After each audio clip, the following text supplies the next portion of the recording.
You're the devil in disguise. Oh, yes, you were. Nothing like bad singing before a review, especially of a scary film.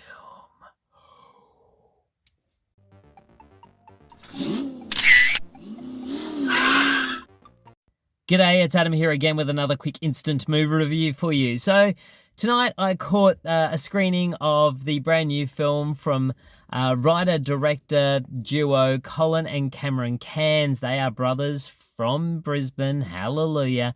And their film is called Late Night with the Devil. Well, what's this one all about? Well, this basically is a kind of documentary sort of thing, investigating some unexplained events that happened on the 31st of October 1977 during the live broadcast of a late night talk show called Night Hours with Jack Delroy. Now, David Dastmachin plays this Jack Delroy. He's been a guy who's been in a ratings battle with Jimmy Carlson, who is a real-life talk show host. The two have been really battling it out, and you know, Jack just can't get over that wall of winning the rating battle and winning all the awards and so on and so forth. And he desperately wants to do that.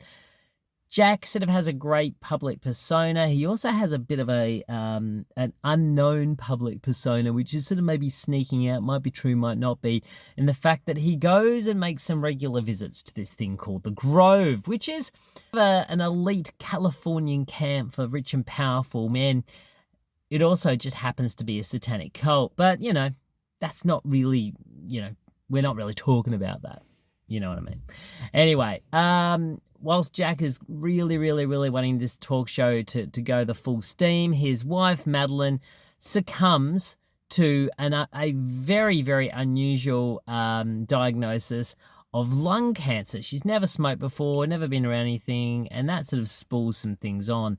Jack goes deep undercover and then comes back, and his Halloween special is kind of the peak. This is the thing that's either going to make or break his career, and either going to send his ratings skyrocketing or sending him packing his bags because there won't be any sponsors left to sponsor his show. So a lot rides on this. So in order to make his special absolutely pivotal and awesome, he gets a psychic on board whose name is Christo. He gets a skeptical former magician called Carmichael the Conjurer, and he also grabs parapsychologist author June Ross Mitchell. Now, June has just written a book called Conversations with the Devil, in which her subject is the last remaining survivor of a horrible cult that went up in flames, a young lady by the name of Lily, who may or may not be really possessed by the devil. Oogie boogie. And it's Jack's wishes to try and bring this devil out of Lily for the night to have a bit of a chat, to just see what it's all about, and indeed if it is all hogwash or the real McCoy. Well, as you can imagine, things go, I mean, a little bit astray is probably, you know, putting it lightly. So you've got a whole range of characters. You've got this great setup. You've got this 1970s found footage of this show with this host, and it's all beautifully set up in a 2-minute montage at the very start of the film, which is narrated by none other than Michael Ironside, which is so cool. He's the bloke who was in, you know, RoboCop, Total Recall. You know, he's been in Starship Troopers. He was in everything in the 80s and 90s. He was, you know, a solid fixture. Anyway, his gravelly voice adds some beautiful overtones to that 1970s introduction to Jack's life and the era that we're in, and the fact that we're about to watch these unseen tapes. The directors have obviously gone to town on this. This has been a project which has been 10 years in the making, and it really took their other productions for some American investors and so forth to get involved in the vision of these guys, and then for them to put forward this script, which the directors did say, Col and Cairnes did actually say that the initial scripting for that was terrible. It was horrible, and it wasn't until he brought a lot of other people involved and got a lot of input and had some time to focus and refocus the narrative that we're where we are with this. David Dastmachin, who plays Jack Delroy in this, is absolutely fantastic. He came on board after being quite involved with a fascination with these late night talk show hosts, and particularly ones that presented horror films late at night. So he was the perfect candidate, as far as the directors were concerned, to play their leading man, and he does a great job. The supporting cast in this is also absolutely fantastic. All of the actors here are Australian. This was shot in Melbourne, Victoria, Australia. It's very much an Australian production with a whole lot of American accents and a big star American lead, which is kind of cool. Set in a massive piece of slice of American nostalgia in 1977, and they absolutely pull it off. Every little bit of the production design of this is 100% on point. The aspect ratio for this, if you understand what that means, is 4:3. So it's kind of that boxy aspect ratio to really give you the feel that we are watching a live television event. So the things that work really well in this is the acting.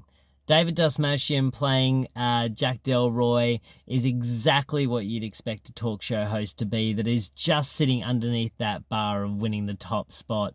He's just a little bit disillusioned. He's just a little bit sketchy. He's just hasn't quite got that same edge of someone that you'd be happy to bring home to meet, your parents. He's just a little bit on that sinister side, and that works absolutely perfectly. So that's great. The production design is on point. They actually got a production designer that used to work on 1970s Australian television, so that all works perfectly. So that was great. The house band sounds great, looks great. It all is good. My problems with this film are this. I feel like we are in an interesting territory where we're introduced to this setup.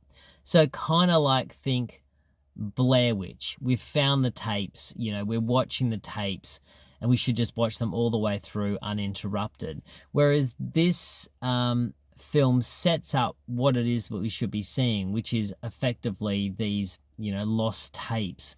But then we have interjected these behind the scenes moments that kind of explain Jack's character a little bit more in the heat of the moment, what he really is like, that he's swelling some alcohol, he's sort of talking ill of people, he's kind of a little bit on the edge. We're kind of getting that. We're getting the unsettlingness that's going on behind the scenes of people who are jumping ship and so on and so forth. That device to me didn't really work. And the reason why is I feel like we're invested in this world of these tapes, and we're seeing it and we're feeling it, and it is all good. And then we jump into this black and white wide screen that to me doesn't make any sense.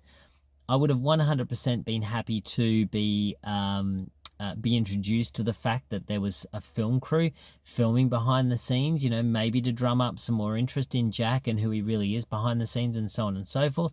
I think that could have been really interesting if that was introduced as a setup as well.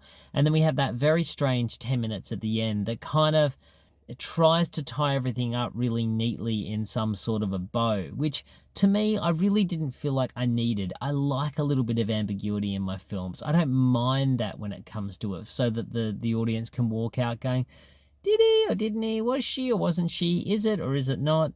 All that sort of jazz. I don't mind having some questions. I don't really need it all to be, to be thrown out at me. So there's certain sections of that to me didn't overly work. But you can't fault the performances. You can't fault the production design. You can't fault the fact that this is quite a scary film. It has some really sinister moments in it.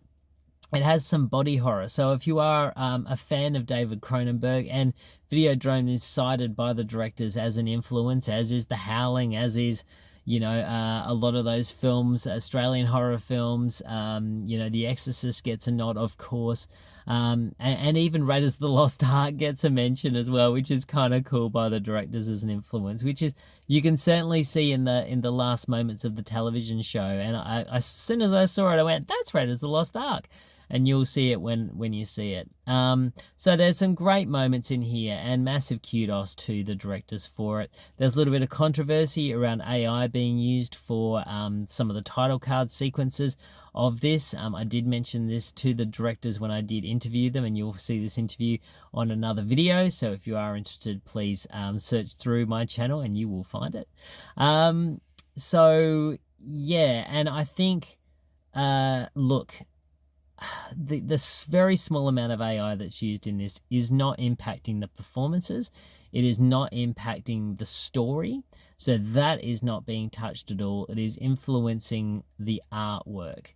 And yes, if it was a well-known artist, then yeah, there would be some issues. If it was impacting someone getting paid, then yes, that would be a problem. But they did employ an artist to do some work on this production, and so there is a lot of production design that has been, created by people. People have been paid for their work. So for me, I think that is not such a massive deal. And of course, we don't want to see it seeping into controlling all of our stories, but it is an aspect that needs to be discussed, and I did discuss it with the directors, and they came out with a really good response. So for me, that's not such a big deal, and it should not be any reason to boycott this film, because it is an absolute hoot. You will have a great time. See it with a big bucket of popcorn with your friends, talk about it afterwards, have some conversations, and go and see this great Australian, I will say it again, Australian horror film. And it is great. So, Late Night with the Devil for me gets 8 out of 10. It is definitely worth seeing with your mates. That is it for me for this time. Don't forget to subscribe, and why not comment below and let me know what is your favorite found footage horror film, or just found footage film. Maybe you like Cloverfield, maybe it's Blair Witch, maybe it's something else that I can't think at the moment. But comment below, let me know your favorite found footage film, and I will catch you all next time here in my car.